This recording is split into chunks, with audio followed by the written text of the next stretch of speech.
Good afternoon, dear students. So this is the second theorem in MANOVA, that is multivariate analysis of variance. We will prove this theorem now to complete. So half of the theorem will be done today, another half in the next video.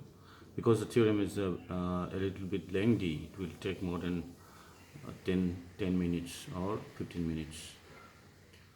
So the theorem says that the likelihood ratio lambda for testing S0 is given by lambda to the power 2 by n is equal to determinant W by determinant W plus Q.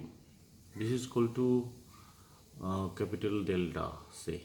So capital delta is any notation that we have given about lambda to the power 2 by n. So W, what is W, what is n? Now describe here. N is summation ni, I goes from 1 to k.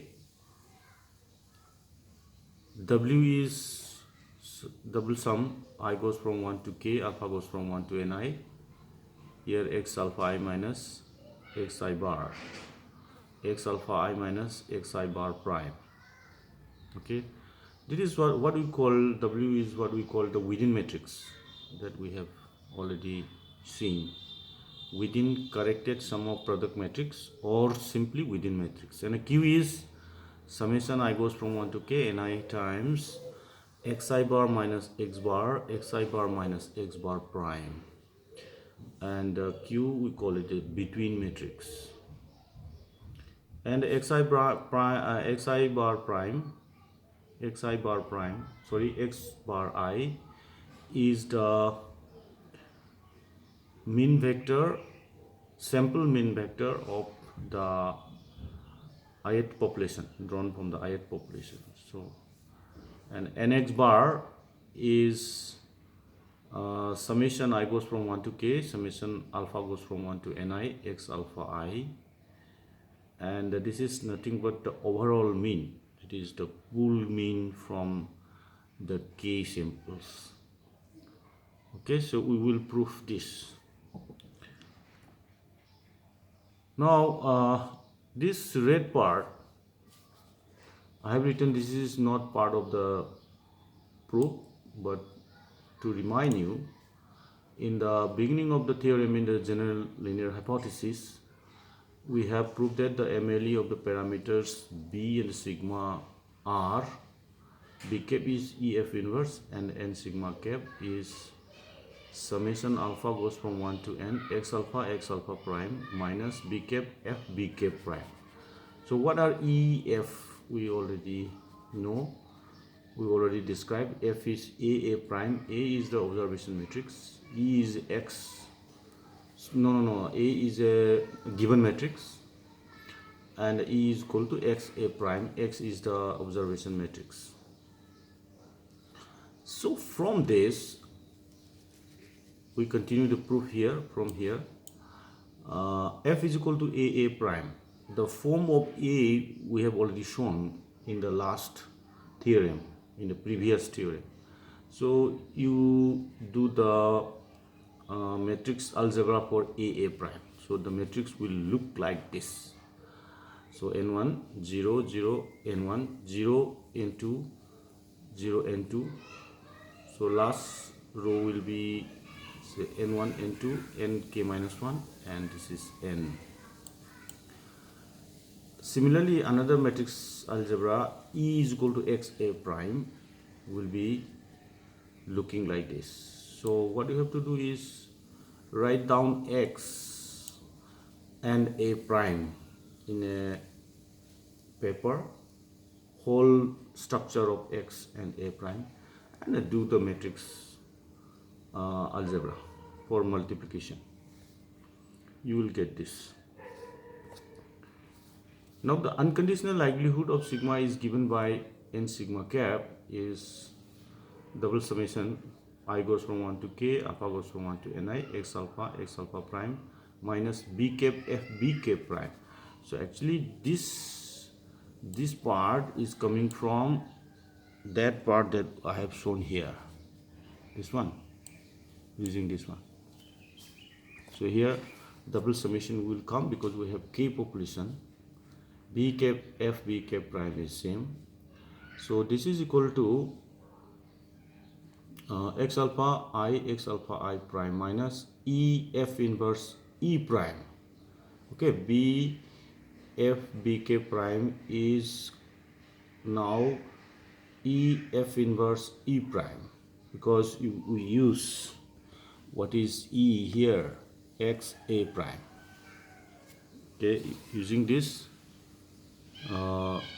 instead of b cap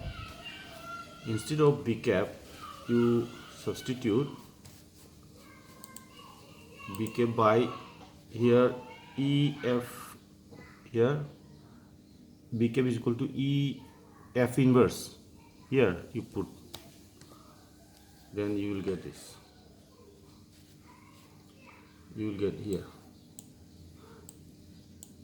E f inverse E prime.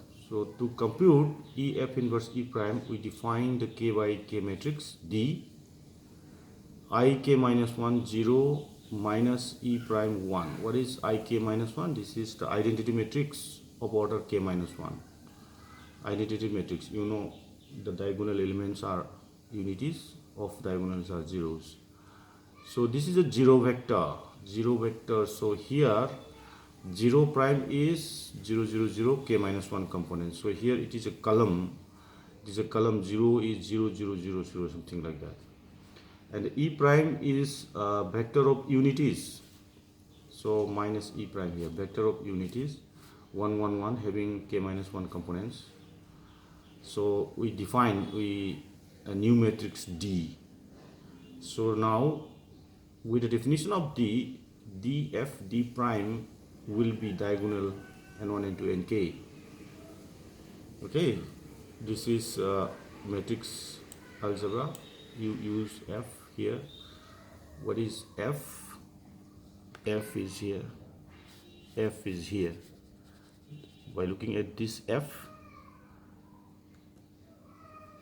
you compute df D prime. This will be diagonal n1 n2 nk. So inverse df D prime inverse will be diagonal 1 by n1 1 by nk. Also E D prime is this. Question number 4. From equation number 2, n sigma cap is this, and this is cap as it is. So instead of E f inverse E prime, we use E D prime D f D prime inverse D E prime. So this D prime inverse will be cancelled out with this D prime, and this D will be cancelled out, D inverse will be cancelled out with D. So no problem, E f inverse E prime will remain. So with by using E D prime and D f D prime, that is from equation number 3 and 4, we have this, we have obtained this. So this is equal to, after simplification, by noting what is xi by prime, and what is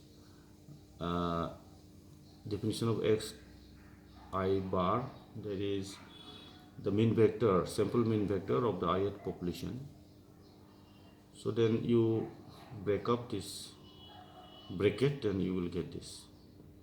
So ultimately this we denote by W, and we call it the within matrix. So the within matrix.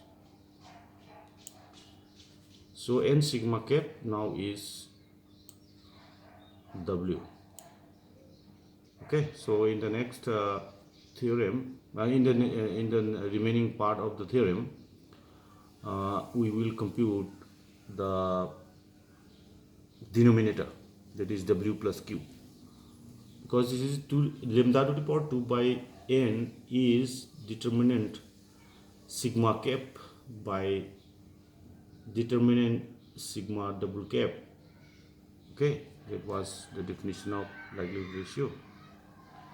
So n sigma cap by determinant n sigma cap by determinant n sigma double cap. This is the unconditional likelihood, and the conditional likelihood under hypothesis is in the denominator. So we will derive what will be n sigma double cap in the remaining part of the theorem. and ultimately we will get w by w plus q, determinant w by w plus q. Okay, there is some matrix and vector algebra, otherwise it is very simple. Okay, for today.